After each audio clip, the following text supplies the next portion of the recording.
Okay guys, it's me Imad from Nelson Darwin ParkTech YouTube channel. So in this video tutorial we will learn about how to find a string within a string inside the R programming language. Simply means that if we want to find that whether a part of a string is lying inside another string, then how we can do that. Okay, first of all we have to write a variable. So how we can write it? We can write anything like a. Now if you just write a, it becomes a variable. Why it is so? Because we have written assignment operator here, that is the less than and dash sign. So what our language will consider this a, it will consider it as an empty container in which we can store some sort of data. In what sort of data we can store?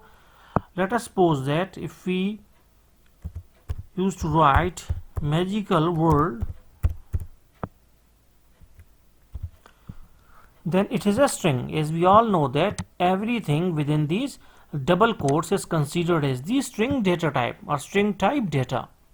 And now with the help of this assignment operator, it is inside this a variable. Now we need to find out that either world or wo or l, this thing or a part of this string is either lying inside this variable or the whole string or not. So how we can do that? We need to write grepl. This is a built-in function, and we need to write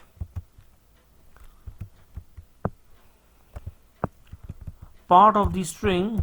That is, first we need to write part of the string and then the variable in which we are supposed to find it, and here it is a. So we are supposed to find it. So if it will return true, then it is okay, or it is considered okay that this mag lies inside this whole string, and if it is false, it means that it is not there. So either it is okay, so we need to run it, or before going towards that we need to press Ctrl L in order to clear the console. So first clear the console and then run it. Okay, magical world, and now it says true. Why it says true? Because obviously mage is a part of magical, so it is true. Now if we used to write mag